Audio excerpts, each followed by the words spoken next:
पहले प्रिंसिपल साहब जी बैठे हैं। एक विद्यारण्य नाम के बड़े विद्वान हुए थे, उनका भी विवाह हुआ। उन्होंने व्याकरण के बड़े विद्वान थे, व्याकरण की टीका लिखी। व्याकरण अब इतना कठिन शास्त्र है कि उसमें यदि चित्त लग जाए, उलझ जाए तो कुछ पता नहीं चलता है सज्जनों। उसको सिद्ध करने में बड़ा ध्यान देना पड़ता है। अब ये अपने ग्रंथ के लेखन में इतना ज्यादा चित्त को लगा बैठे कि भूल गए। और डोंगरे महाराज जी ने अपने भागवत रहस्य में कहा है 36 वर्ष की अवस्था बीत गई विवाह किए हुए, तो कभी भी पत्नी से लौकिक संबंध नहीं किया। एक दिन रात्रि में लिखते समय इनका दीपक बुझ गया, तो आकर के इनकी धर्मपत्नी ने दीपक को जलाया। इसमें दीपक का युग था। तब इनको ध्यान आया, देखा कि कोई देवी दीपक को जला रही। देवी तुम कौन हो?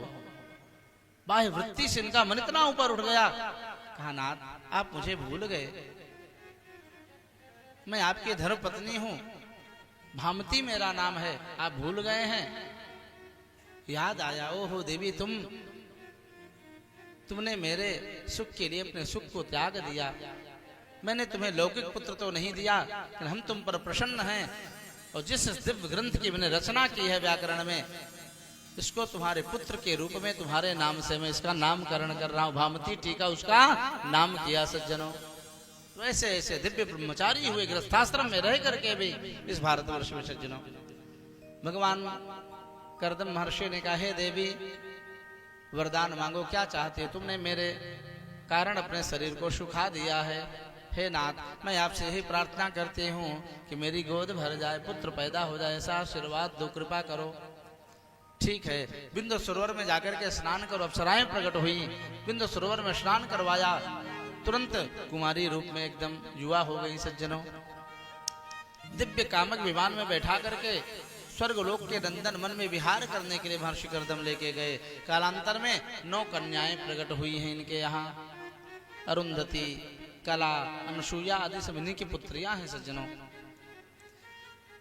अब जब ध्यान लगाते हैं कुटिया में, आश्रम में आए, तो 9 बिटिया चहाव प्याव करती, किलोल करती, खेलती कूदती हैं, तो ध्यान में मन नहीं लगता है।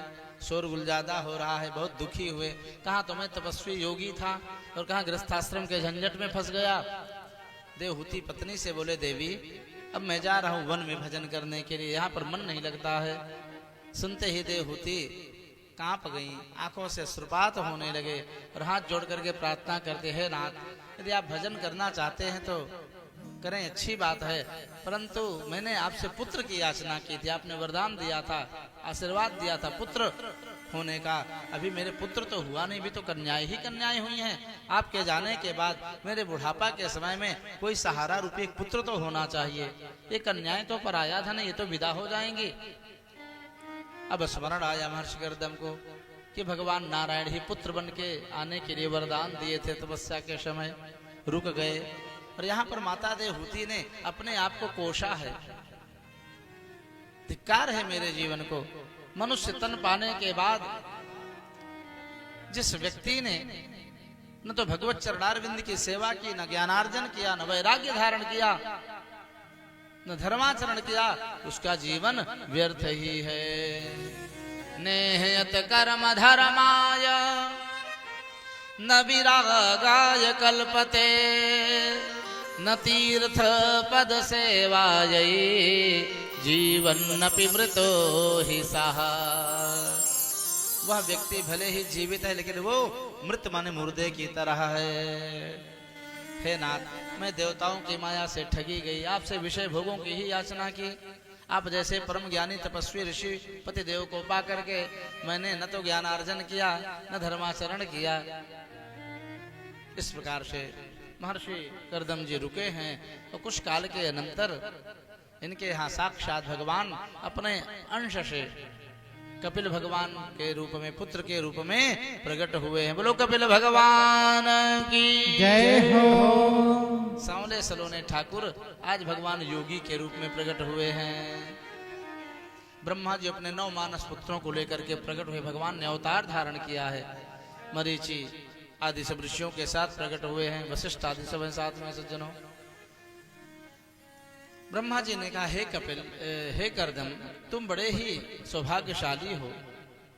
ये जो तुम्हारा पुत्र है ना, ये आदि नारायण है और सृष्टि के आदि